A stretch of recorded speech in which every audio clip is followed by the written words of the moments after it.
Tes satu 2 3. Ya, dengar. Assalamualaikum warahmatullahi wabarakatuh.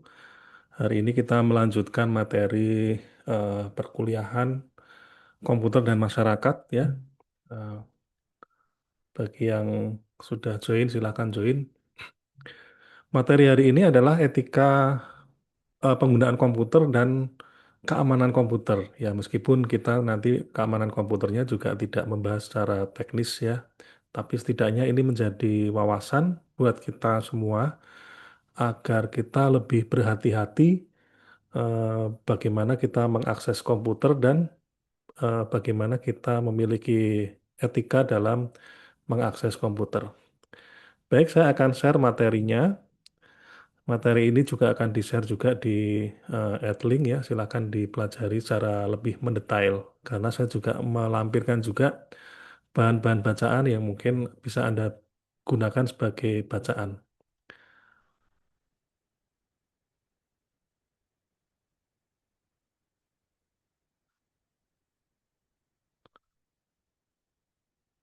Nah, tentu dalam penggunaan komputer, maka kita pun juga harus memiliki tanggung jawab ya, dan juga etika dalam penggunaan komputer. Etika ini memang secara tersurat biasanya tidak dilampirkan ya dalam suatu peraturan begitu, karena namanya juga etika. Jadi landasannya itu lebih lebih tinggi daripada sekedar hukum ya, landasan secara moral ya, gitu. Tetapi di beberapa perusahaan, di beberapa kampus mungkin, atau mungkin di suatu institusi tertentu, bahkan negara pun juga memberikan suatu panduan atau pagar gitu istilahnya ya, supaya kita tetap beretika. Artinya untuk memberikan batasan atau arahan ya gitu. Karena bisa jadi kan kalau hanya mengandalkan kepada eh, kondisi suatu moral ya bisa saja berbeda-beda di tempat A berbeda dengan di tempat B misalnya. Oleh karena itu perlu dirumuskan juga gitu ya. Dan dalam hal ini IEEE ya yaitu perkumpulan maaf ACM ya ACM dan IEEE pun juga mengeluarkan suatu etika dalam penggunaan komputer. Nah, kenapa kok diperlukan suatu etika penggunaan komputer? Karena ya ini komputer telah menjadi eh, bagian integral dari kehidupan sehari-hari kita. Dengan meningkatnya ketergantungan pada teknologi, penting untuk memahami etika dan tanggung jawab terkait. Nah, tentu penggunaan komputer ini tidak sebatas pada komputer yang Anda lihat sebagai komputer desktop gitu ya, atau PC atau laptop. Bahkan HP pun atau handphone pun juga dianggap sebagai komputer karena dia sudah menjadi barang suplemen ya. Bahkan beberapa profesi karir kerjaannya malah digantikan dengan menggunakan HP gitu ya, handphone. Entah itu tablet, entah itu telepon ya, smartphone dan sebagainya. Nah, oleh karena itu perlu dipandang penting ya untuk kita memiliki suatu etika dalam pemanfaatannya. Nah, apa itu definisi dari etika komputer? Seperangkat asas atau nilai yang berkenaan dengan penggunaan komputer. Nah, ini dari dua suku kata, yaitu eh, ethos ya, etika, bahasa Yunani ada ethos, adat istiadat atau kebiasaan yang baik dalam individu, kelompok maupun masyarakat. Nah, komputer sendiri ditemukan oleh Pak Howard Aiken tahun 73. Ya, meskipun kita kemarin sempat belajar ya sejarah tentang komputer ya. Sehingga dengan penggunaan komputer yang semakin masif, ini eh, perlunya etik ini menjadi semakin penting. Nah, dalam perkembangannya yang masih terkait terkait dengan etik, ini ada beberapa perkembangan yang melatar belakanginya ya. Perlunya ya, perlunya kita harus eh, menggunakan suatu etika dalam penggunaan teknologi. Ini contoh Pak Norbert Norbert Wiener, profesor dari MIT, mengembangkan sebuah meriam anti pesawat yang mampu melumpuhkan setiap pesawat tempur yang melintas. Nah, kemudian perkembangan itu memicu penelitian tentang perkembangan teknologi dan etik yang menciptakan suatu bidang riset baru yang disebut cybernetic atau Science of Information Feedback System.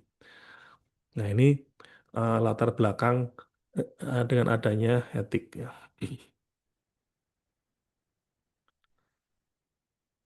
Kemudian Don Parker melakukan berbagai riset untuk menguji penggunaan komputer yang tidak sah dan tidak sesuai dengan profesional dalam bidang komputer. Jadi Pak Parker ini sebagai pelopor kode etik profesi bagi profesional di bidang komputer. Ya. Kemudian ditunjuk untuk memimpin pengembangan kode etik profesional yang pertama untuk ACM, Association for Computing Machinery. Nah, ACM ini sudah menuliskan suatu code of conduct ya atau etika dalam penggunaan komputer. Nah, nanti Anda bisa browsing sendiri ya, apa sih isi poin-poin dari Code of Conduct atau kode etik yang dituliskan oleh ACM. Perlu diketahui bahwa Association for Computing Machinery ini suatu lembaga internasional yang juga merumuskan kurikulum bidang teknologi informasi di seluruh dunia. Jadi hampir semua kampus yang memiliki jurusan teknologi informasi, ya, tentu saya bicara teknologi informasi ini konteksnya konteks umum ya, teknologi informasi umum ya. Karena kalau secara detail lagi ya, teknologi informasi yang bahasa umumnya itu TI tadi, menurut ACM ini dipecah-pecah lagi. Ada software engineering ya, ada computer science atau informatika, ada teknologi informasi, ada sistem informasi ya, ada teknik komputer. Nah, itu masing-masing punya bobot pembelajaran tersendiri. Nah, contohnya kalau di Indonesia namanya teknik informatika atau informatik ya, atau informatik itu lebih dalam kepada pengembangan algoritma dan pemrograman atau atau mengarah ke software engineering atau ilmu komputer. Nah, ilmu komputer itu di Indonesia disebutnya informatika. Meskipun beberapa kampus juga menggunakan kata-kata ilmu komputer atau computer science. Ya, ini tergantung kiblatnya ya, kiblat belajarnya dulu di mana. Kalau di Prancis ya, atau Eropa menggunakan nama informatik. Tapi kalau di Amerika menggunakan computer science. Nah, begitu juga dengan jurusan teknologi informasi. Maka menurut berdasarkan pada kurikulum ACM, jurusan teknologi informasi ini banyak berbicara tentang eh, infrastruktur, infrastruktur komputer, bagaimana eh, kita punya sistem informasi kemudian bisa diakses oleh orang-orang yang berkepentingan. Nah, itu ranahnya jurusan teknologi informasi. Begitu juga jurusan sistem informasi. Nah, maka ini sistem informasi ini lebih dalamnya belajar bagaimana membuat suatu sistem, ya, mendesain suatu sistem informasi yang bisa digunakan oleh orang yang berkepentingan. Nah, terus ada juga yang namanya teknik komputer atau computer engineering ya. Ini lebih banyak ke bermain di hardware ya, perangkat keras ya. Sangat beririsan dengan elektronika ya. Misalnya ini membuat robot itu ranahnya eh, computer science atau computer engineering atau teknik komputer. Dan sekarang pun perkembangan komputer, perkembangan keilmuan komputer menjadi lebih luas dengan adanya perkembangan topik baru misalnya apa AI ya, Artificial Intelligence. Ya, mungkin suatu saat ada jurusan khusus mengenai Artificial Intelligence atau kecerdasan buatan. Meskipun sekarang beberapa kampus pun juga sudah membuka ya, tapi belum belum semasif jurusan yang lain. Yaitu wawasan terkait dengan ACM gitu ya. Nah, kemudian J. Weizenbaum, Walter Manner, nah ini sudah banyak berkecimpung di bidang AI, maka dia pun juga memunculkan eh, kode etik yang terkait dengan artificial intelligence. Kemudian James Moore menciptakan teori-teori tentang etika komputer. Nah, sebetulnya terkait dengan etika ya, setiap bidang ilmu pun juga memiliki bidang-bidang etik-etik tersendiri. Contohnya mungkin kedokteran. Kedokteran mungkin lebih strict lagi ya, lebih ketat lagi kan. Kenapa? Karena dia terkait dengan yang namanya manusia ya, pengobatan manusia, kemudian perawatan dan sebagainya. Urusannya dengan nyawa gitu ya. Jadi etiknya itu lebih lebih keras lagi gitu ya. Seperti itu. Kemudian ada juga bioteknologi misalnya ya, rekayasa DNA dan sebagainya, mungkin kode etiknya juga lebih kencang lagi. Atau cloning misalnya, tentu pasti ada banyak perbedaan pendapat. Kalau binatang bisa dikloning, kenapa manusia tidak bisa dikloning? Ya, mungkin secara engineering atau secara teknik pengetahuannya bisa, tapi etiknya gimana ini? Atau kita sebagai manusia mau playing God ya, atau bermain memerankan peran Tuhan gitu ya, seperti itu yang membuat manusia melalui cloning dan sebagainya. Tentu itu sebuah perdebatan yang sangat panjang gitu. Baik, kita lanjut. Kenapa perlu etika komputer? Nah, Indonesia merupakan salah satu negara pengguna komputer terbesar di dunia ya, karena penduduknya juga besar ya. Tentu harus juga memiliki dasar pemikiran yang sama dengan negara yang lain, sesuai dengan sejarah etika komputer yang ada. Hmm. Kemudian ini juga perlu diajarkan ya di kurikulum sekolah ya, mulai SD sampai dengan SMA. Meskipun mungkin tidak secara khusus gitu ya, ada khusus mata pelajaran etika komputer ya, nggak perlu seperti itu juga gitu ya, mungkin ya, karena memang bobot pembelajarannya tidak sebesar mata pelajaran atau mata kuliah.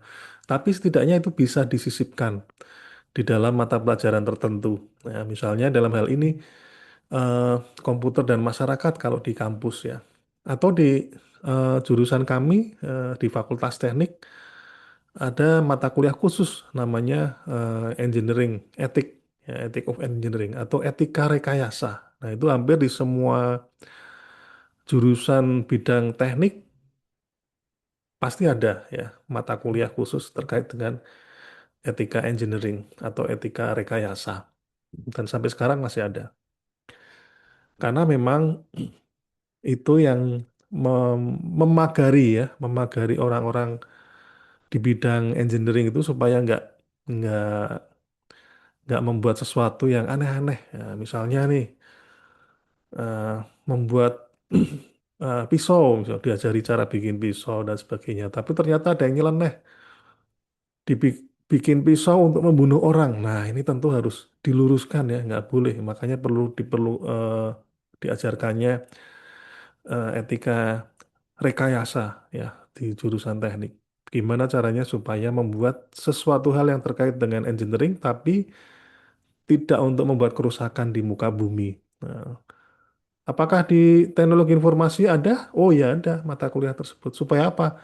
Supaya tidak membuat mesin komputer untuk keperluan judi misalnya. Nah, para pengembang judol itu sebetulnya orang yang sangat salah ya, yaitu sangat tidak punya etika dalam pengembangan komputer gitu, pengembangan software ya, software developer software, punya kemampuan membuat software, tapi malah digunakan untuk judi, ya, membuat aplikasi judi. Nah ini tentu sangat berbahaya ya, gitu. Dan korbannya tidak hanya orang kaya ya, yang suka judi, tapi juga rakyat yang menengah ke bawah ya, yang selalu dilambungkan oleh harapan menang di aplikasi judi. Itu contoh ya bahwa etika rekayasa itu sangat penting.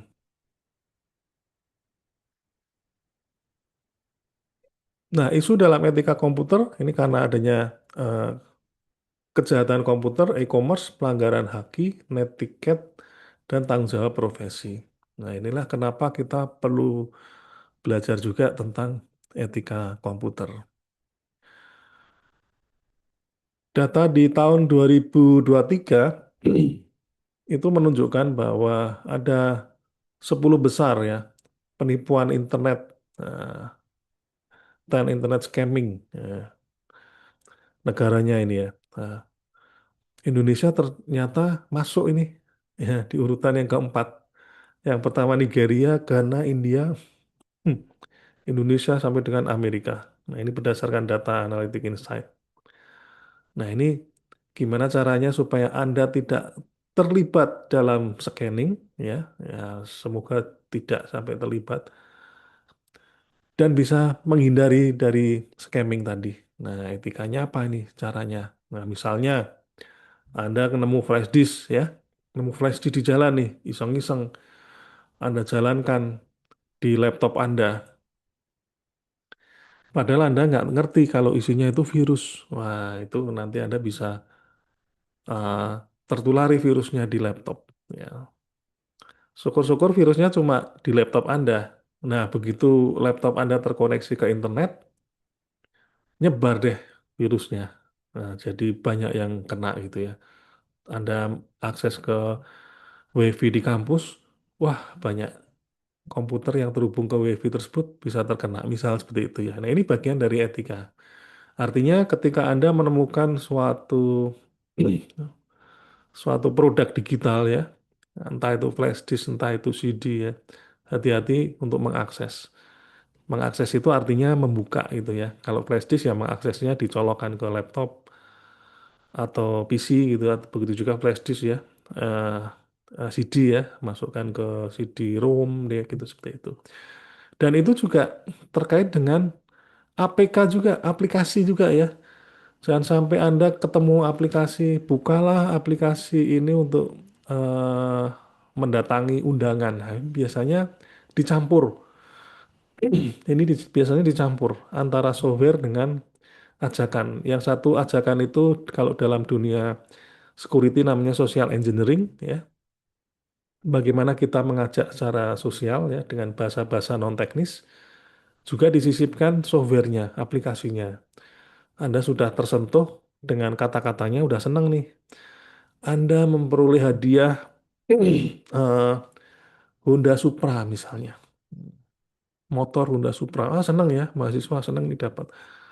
Supaya untuk mengisi data detail Anda, silakan dibuka aplikasi ini, itu misalnya. Nah, begitu Anda klik, ternyata itu aplikasinya langsung menginstal sendiri, mengcloning apa isi dari HP Anda, dan mengirimkan ke suatu website tertentu, misalnya. Ya sudah, wassalam ya, data Anda sudah terambil gitu. Seperti itu. Nah, itu tentu eh, sangat merugikan nantinya apabila Anda tidak mempelajari etika dalam berkomputer. Contoh lain banyak saya kira ya. Kalau zaman dulu sering kasusnya apa itu eh, mama minta pulsa ya, tapi itu udah kuno, jadi orang sudah eh, sudah hafal gitu ya. Ah, apaan nih? Oh, paling bohongan. Nah, sekarang ada juga yang semu-semu atau mendekati social engineering. Apa sih social engineering itu? Social engineering itu bagaimana kita memperoleh data, tapi tanpa kita memberikan tanpa pendekatan teknis, pendekatan teknologi. Misalnya gini, Roy, gimana kabarmu? Baik ya? Oke, sehat ya, baik-baik. Oke, ngobrol lah. Passwordmu gimana sih? Password di IG-mu? Kamu masih inget nggak? Nah, misalnya gitu ya. Karena karena teman dekat, kemudian ngobrolnya sudah agak cair, begitu ditanya password dia kasih gitu. Nggak sadar dia kasih. Nah, itu yang disebut social engineering. Artinya yang meminta password itu nggak perlu pakai teknologi tertentu ya. Cukup ngobrol sampai diajak sampai dia lengah, akhirnya akhirnya dia memperoleh password tujuannya gitu. Nah, itu contoh social engineering. Nah, tentu kita juga perlu ya belajar tentang bagaimana cara-cara kita menghindari hal-hal tersebut. Nah, supaya kita bisa tahu bagaimana cara menghindari hal-hal tersebut, maka kita juga perlu belajar modus operandinya, istilah-istilah modus operandi di dalam scamming ini. Baik, kita lanjut. Pelanggaran etika di Indonesia sangat marak ya. Contohnya di ini, CD bajakan dijual bebas di mana-mana sejak tahun 90-an. Ya, meskipun Anda mungkin juga diuntungkan juga dengan adanya ini ya. Kenapa? Karena murah. Beli 10.000 dapat 4 misalnya. Atau dapat 3 film misalnya dulu ya. Ya gimana lagi? Kalau penegakan hukum tidak dijalankan dengan eh, tegas ya, maka ini mau nggak mau ini akan berjalan gitu ya, jadi dibacakan. Kenapa ada pangsa pasar di situ? Tapi apakah Anda nggak berpikir bahwa siapa tahu di dalam CD ini juga ada virusnya misalnya gitu-gitu ya, tersimpan virus kan kita nggak tahu. Kemudian carding mulai marak bertaburan di Jogja tahun 2000 ya. Carding ini pemalsuan kartu kredit ya.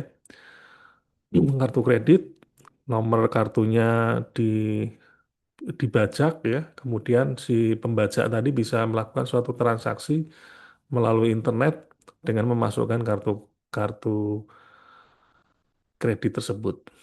Kemudian ini sempat pernah terjadi di tahun 2001, pelesetan nama domain Klik BCA menjadi Kilik BCA ya waktu itu ya. Ini termasuk awal-awal Bank BCA ini termasuk cukup visioner waktu itu ya. Di awal-awal sudah mulai menggunakan banyak fasilitas online dan seterusnya. Ini contoh-contoh ya eh, pelanggaran etika di Indonesia. Nah, Anda perhatikan di sini pelesetan nama domain yang bisa membuat website dengan mempelesetkan klik BCA kan pasti orang-orang IT yang paham ya tentang bagaimana dia membuat program untuk membuat website. Nah, ini kalau orangnya nggak punya etika atau integritas yang baik, ya jadinya kayak gini gitu ya, nipu gitu ya, seperti itu. Begitu juga website Mentawai dihack orang, website BNI 46 di deface. Ini siapa yang melakukan ya? Orang-orang yang tahu tentang teknologi ini gitu ya. Ya ini jadinya kalau orang-orang yang pinter tapi nggak punya etika ya, ya hasilnya kayak gini gitu ya, digunakan untuk merugikan orang lain. Padahal esensi dari eh, penggunaan teknologi atau pengembangan teknologi ini esensinya adalah untuk memudahkan kehidupan manusia. Itu dasar filosofinya kan seperti itu ya. Kita dulu berpindah dari satu titik ke titik yang lain, dari kota A ke kota B, naik kuda zaman dulu. Terus dikembangkan teknologi ada mesin uap, naik mobil meskipun sederhana. Sekarang ada pesawat dan sebagainya, ada kereta dan sebagainya. Intinya untuk memudahkan orang berpindah dari satu titik ke titik lain. Nah, itulah esensi dari teknologi. Tapi kalau disalahgunakan seperti ini, nah ini tentu malah merugikan orang lain kan? Gitu. Nah, inilah perlunya Anda tahu ya etikanya itu seperti apa. Nah, tentu juga ada penanganan-penanganan hukum ya. Nah, seperti ini. Dan silakan dibaca sendiri ini pasal pasalnya ya. Seperti itu. Bahkan sekarang dengan adanya Undang-Undang ITE yang sudah mulai menyentuh aspek-aspek di bidang teknologi informasi, maka scamming-scamming tadi pun juga bisa dijerat gitu. Seperti halnya kasus-kasus penipuan-penipuan yang tidak menggunakan teknologi. Nah, permasalahan IT di Indonesia. Nah, ini banyak di perusahaan sangat dipengaruhi oleh kesadaran end user, keamanan komputer boleh di bidang rendah, sehingga perlu investasi perusahaan di bidang keamanan komputer. Nah, ada penelitian yang menyatakan bahwa kebocoran rahasia perusahaan itu bukan bukan dihack sama orang luar, tapi ternyata malah dibocorkan oleh si karyawan itu sendiri, dalam tanda kutip ya dibocorkannya ya.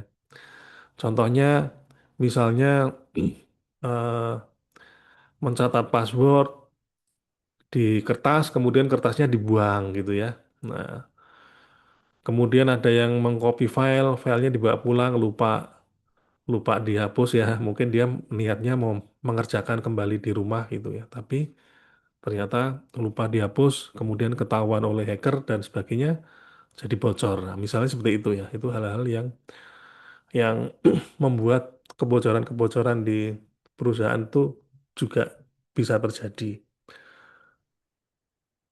Nah, ini termasuk permasalahan juga di di Indonesia. Oleh karena itu, perusahaan-perusahaan atau institusi kadang membuat suatu aturan ya terkait dengan penggunaan komputer gitu.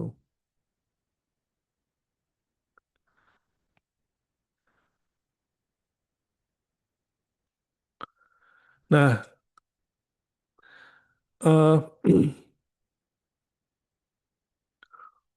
akibat dari ketiadaan pengaturan tersebut terjadi berbagai kasus yang merugikan seperti penyalahgunaan oleh perusahaan terhadap data dan informasi ya. Kemudian terjadinya kasus kartu tanda penduduk yang berlainan dengan data dan informasi yang sebenarnya. Kemudian penghilangan identitas, pelanggaran privasi dan sebagainya. Ini kalau tidak adanya penegakan aturan ya, atau tidak punyanya etik ya di bidang penggunaan komputer gitu. Apalagi sekarang itu tool-tool untuk mengintip data orang lain itu cukup banyak ya. Nah, bagaimana mengatasinya? Nah, ini banyak banyak cara juga ya. Penegakan hukum harus meningkatkan kesadaran. Kemudian dari kitanya ya sebagai pengguna atau user pun juga harus melek teknologi juga tentang hal-hal yang terkait dengan komputer sehingga kalau ada apa-apa kita bisa tahu oh ini penipuan, oh ini hacking dan sebagainya seperti itu. Ya, yaitu mengenai sekilas pengantar dari eh, materi etika ya. Baik, kita akan lanjutkan dengan materi yang satu lagi yaitu keamanan komputer. Saya akan share materinya.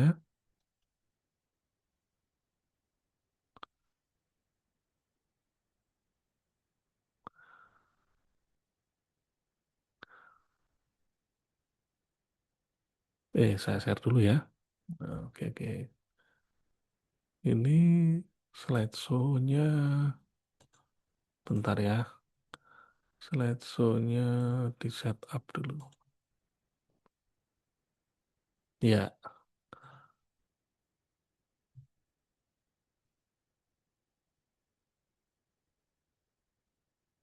ya.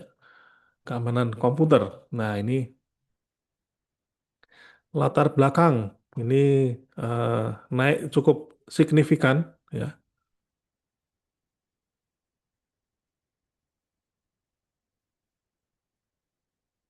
Jadi kejahatan cyber ini cukup naik signifikan ya bila dibandingkan dengan tahun sebelumnya ya.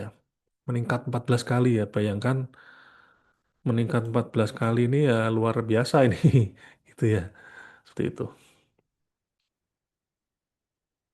Nah, ini kita bisa lihat di eh, laman patrolisiber.id. Komputer crime-nya jenis-jenisnya cukup cukup banyak ya. Ada peretasan sistem elektronik atau hacking atau intersepsi atau penyadapan ya, penyadapan. Kalau polisi yang nyadap ya nggak ada masalah, mereka punya legal standing. eh, Memang salah satu tugasnya itu dan digunakan untuk tujuan penyelidikan. Tapi kalau orang yang tidak memiliki legal standing, ngapain gitu ya? Nah, berarti dia punya harus ditanyakan kenapa kok meretas gitu ya seperti itu. Kemudian mengganggu sistem ya sistem interferensi, manipulasi data ya atau mungkin pencurian data. Pemerasan dalam jaringan, penipuan online, ujaran kebencian. Nah, ini hate speech pun juga termasuk bagian dari kejahatan siber gitu. Misalnya menghina teman melalui akun sosmed misalnya ya. Akses ilegal. Ya, laptop Anda dipakai teman Anda untuk mengakses sesuatu hal misalnya ya. Nah, itu termasuk bagian dari komputer etik yang kita bicarakan tadi ya. Jadi nggak boleh Anda mengakses laptop atau komputer teman Anda tanpa seizin dari teman gitu. Harus ada izinnya. Mengapa keamanan komputer penting? Ya, karena melibatkan perlindungan terhadap data, kerahasiaan informasi, integritas data, dan sebagainya. Ini eh, sangat penting ya. Keamanan komputer adalah tindakan pencegahan dari serangan pengguna komputer atau pengakses jaringan yang tidak bertanggung jawab. Nah, ini menurut Pak John D. Howard dalam bukunya Analysis of Security Incident on the Internet. Yang disebut keamanan komputer ini ada tiga hal ya. Nah, ini rumusnya adalah CIA, ketersediaan informasi atau availability, ya, keutuhan atau integrity, utuh, datanya harus utuh, nggak boleh sepotong-sepotong. Itu yang disebut integritas. Dan kerahasiaan, confidentiality, rahasia. Rahasia ini artinya hanya orang tertentu yang boleh mengakses. Contohnya Anda mau mengisi KRS, ya harus akun milik Anda yang bisa mengakses. Begitu Anda sudah login dengan akun yang benar dan passwordnya benar, maka datanya harus ada, gitu ya. Nah, ini availability. Sehingga Anda bisa mengisi. Dan utuh, integrity. Datanya harus sesuai, utuh gitu ya. Anda mau mengisi mata kuliah di sastra Jepang ya, yang disediakan adalah mata kuliah sastra Jepang dan lengkap gitu ya, nggak ada yang dikurangin. Nah, ini namanya confidentiality, integrity, dan availability. Nah, lebih detailnya adalah availability itu data tersedia saat dibutuhkan. Tujuannya melindungi ancaman dari misalnya datanya ya harus ada berusaha memakai sistem atau data untuk tujuan yang tidak diotorisasi. Kemudian integritas data. Datanya utuh, tidak berubah. Jadi jangan sampai ketika kita mau mengisi KRS, datanya dirubah, ada orang yang rubah gitu misalnya ya gitu ya. Nah, maka harus utuh. Kemudian rahasia. Nah, informasi tidak dibuka oleh sembarang orang ya. Hanya orang yang punya otoritas yang bisa membuka ya. Contohnya Anda membuka email ya harus akunnya harus benar dan passwordnya juga benar gitu. Nah, ini jangan sampai CIA ini diganggu gitu ya sama orang gitu sehingga menjadi eh, tidak aman lagi. Nah, serangan-serangan dalam komputer security atau keamanan komputer pun macam-macam. Ada interruption, ada interception, ada modifikasi dan fabrikasi. Nah, di sini ada ilustrasinya ya. Ilustrasinya ini source, ini destination atau tujuan. Yang merah ini attack-nya. Kalau normalnya harusnya dari sumber data ke menuju tujuan itu normalnya adalah berjalan seperti ini ya.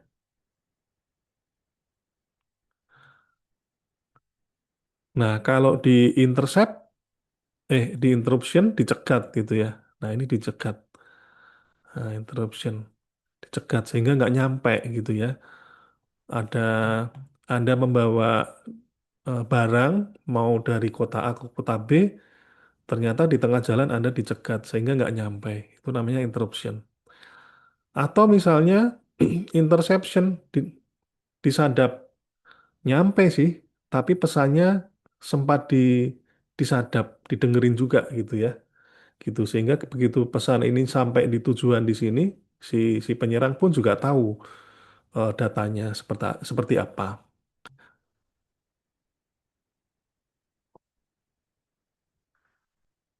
Ini ya intercept. Kemudian modifikasi gitu ya. Nah, kalau intercept tadi cuma didengerin ya disadap, tapi kalau modifikasi lebih parah lagi. Sudah diintercept, datanya diubah gitu. Datanya diubah Kemudian data yang sampai di tujuan ini, di destination, menjadi berubah, tidak sesuai dengan data awalnya. Nah, ini modification di sini ya. Nah, yang lebih parah lagi adalah fabrication, pemalsuan. Data yang harusnya dikirimkan dari hijau ke biru ini dipalsukan gitu ya. Nah, karena si pembuat data ini atau data fabrication ini sudah tahu tujuannya, maka dia langsung ngirim aja ke sini gitu ya. Padahal ini nggak ngirim apa-apa gitu, nggak ngirim data gitu. Seperti itu. Nah, ini hal-hal yang harus diwaspadai.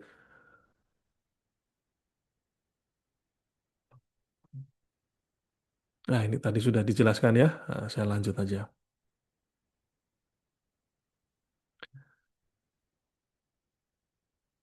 Nah, bagaimana manajemen keamanan komputer? Keamanan komputer yang baik serta ancaman yang bisa diperkirakan menuntut pengelolaan sistem keamanan dengan cara yang tepat dan efektif. Maka kita perlunya membuat suatu cara ya supaya keamanan komputer itu menjadi lebih efektif. Nah, ini tiga elemen penting ada SDM, ada teknologi dan ada metode ya operasinya. SDM-nya sumber daya manusia juga harus diberi pemahaman tentang keamanan komputer. Nah, salah satunya ini kalau di perkuliahan ya melalui cara seperti ini ya. Nah, meskipun Anda kuliah di bidang jurusan sastra Jepang, tapi juga harus paham tentang bagaimana cara eh, etika komputer dan keamanan komputer seperti itu. Nah, di beberapa institusi bikin pelatihan ya, bikin SOP ya, eh, standar operation, prosedur ya, bikin aturan dan sebagainya. Seperti itu. Kemudian dari aspek teknologi harus diberi firewall. Nah, seperti ini ya, firewall. Kemudian untuk mengakses harus ada user dan passwordnya ya. Atau misalnya mengaksesnya harus dari tempat tersebut misalnya dari kampus atau dari perusahaannya kalau misalnya Anda nanti suatu saat bekerja ya. Nah, jadi hanya bisa diakses dari tempat bekerja gitu ya. Ini dari aspek teknologi. Kemudian operasi ya, pemeliharaan kebijakan sistem keamanan agar tetap layak dan terbarui. Operasi atau metodenya mungkin dengan cara diaudit ya, diaudit secara berkala gitu ya. Ini komputernya sudah diupdate belum nih misalnya ya, diaudit atau dicek sama si bagian yang berkepentingan. Atau misalnya ini SDM-nya sudah pernah ikut pelatihan apa saja ini dicek lagi ya sama si bagian HRD misalnya ya. Kalau belum, ayo kita adain pelatihan lagi. Kemarin sudah, karena sekarang ada perkembangan teknologi yang baru, ada AI misalnya, ya kita adakan pelatihan lagi misalnya. Nah, ini terkait dengan operasi. Keamanan komputer ada internal dan eksternal. Nah, yang internal itu dari aspek softwarenya ini ya, ada firewallnya dipasang dipasang apa itu software khusus ya supaya lebih aman. Kemudian sistem aplikasinya harus ada username dan password. Tapi Anda jangan lupa bahwa keamanan komputer pun juga ada aspek eksternalnya juga. Misalnya servernya ini di kerangkeng. Nah, ini ya dimasukkan suatu ruangan khusus ya supaya tidak dicuri. Kalau Anda punya laptop ya Anda perlu invest juga ini ya. Kensington Lock ini namanya ya, Kensington Lock ya.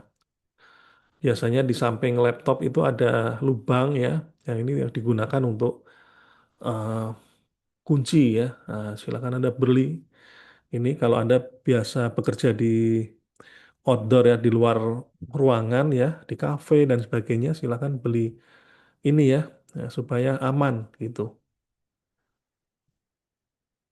Bagaimana mengamankan aset digital kita? Nah, ini salah satunya ya. Pakai akun ya, pakai Kensington Lock, kunci ya. Kalau ada komputer ya komputernya di PC-nya digembok gitu ya. Seperti itu. Kalau HP gimana? Nah, ini pakai pattern atau pakai sidik jari sekarang ya. Sekarang pun juga sudah tersedia ini apa? Face recognition, kemudian ada Find by phone ya, Find Me ya kalau nggak salah ya itu ya. Anda setting HP Anda sehingga ketika dicuri bisa dilacak, kalaupun nggak bisa dilacak ya sudah nggak bisa digunakan oleh si pencuri. Ya, jadi ini aspek aspek eksternal. Nah, ini saking amannya sampai kayak gini ya. Ya tentu nggak selebay ini ya, gitu. Kemudian gunakan password yang baik. Gunakan password berbeda untuk setiap akun. Nah, Anda punya akun, ada akun IG, Gmail, Gmail, kemudian Yahoo, ada Facebook dan sebagainya. Jangan sama passwordnya ya, harus berbeda. Hindari bentuk password yang mudah ditebak. Passwordnya harus kuat. Kalau zaman saya dulu kuliah di tahun 90-an, bikin password itu cuma dibatasi oleh 6 karakter waktu itu ya, karena memang waktu itu masih belum banyak hacker gitu ya, belum banyak orang iseng. Pokoknya 6 karakter gitu. Tapi sekarang sudah harus 8. Berkembang lagi 8, tapi juga dikombinasi harus ada angka. Berkembang lagi tidak hanya angka, tapi juga karakter, asterik, tagar dan sebagainya. Berkembang lagi harus ada huruf besar, huruf kecil misalnya seperti itu. Nah, ini ya dalam rangka ini ya, passwordnya semakin kuat gitu. Ubah password secara rutin. Nah, misalnya setiap 3 bulan sekali, ya, silakan dirubah. Ini akan potensi amannya lebih besar. Kemudian hindari menggunakan free WiFi. Ya, hati-hati ini ya. WiFi gratis ini juga resikonya cukup besar ya. Karena lalu lintas data Anda juga bisa dipantau oleh si yang masang WiFi gratis. Bisa saja niatnya baik di restoran ada WiFi, Anda pun boleh menggunakannya, tapi untuk sebatas transaksi. Transaksi itu maksudnya adalah penggunaan akses internet ya. Misalnya hanya sebatas akses internet yang umum ya. Misalnya buka website gitu ya, menggunakan untuk WhatsApp, chatting dan sebagainya. Itu sudah oke. Tapi kalau Anda sampai mengakses mobile banking ya, kemudian transaksi keuangan dan sebagainya, Anda tidak disarankan menggunakan WiFi yang free gitu ya, seperti itu. Nah, ini passwordnya jangan yang mudah ya, 12345 atau admin 123 ini sering banget nih kalau anak-anak IT ya, gitu. Kemudian ditutup seperti ini, PIN-nya ya. Sekarang pun juga ATM-ATM sudah memberikan suatu fitur eh, apa ini penutup PIN ya, seperti itu, sehingga kita nggak perlu repot untuk menggunakan tangan kita satunya untuk menutup. Nah, how safe is your password? Nah, ini. Kalau Anda menggunakan huruf kecil, cuma satu, nah, cepat banget. Kalau nggak A ya B, kalau nggak B ya C, dan seterusnya. Kemungkinannya ada 26. Atau huruf besar, kalau nggak A gede ya B gede, C gede, dan sebagainya, ya itu 26. Cepat banget ya itu ya. Nah, kalau Anda menggunakan 12 karakter, huruf kecil semua, maka mesin komputer akan menebak-nebak sebanyak 3 minggu. Tapi kalau dikombinasi ada lowercase, ada uppercase, ada number, kemudian ada simbol, nah maka mesin komputer akan menebak-nebaknya 34.000 tahun. Nah, inilah perlunya password yang kuat ya. Ya, itu tips-tips bagaimana kita memanfaatkan komputer secara beretika dan secara aman. Baik, saya kira dari saya itu dulu. Eh, Silakan dibaca ulang ya materinya. Terima kasih atas perhatiannya. Assalamualaikum warahmatullahi wabarakatuh.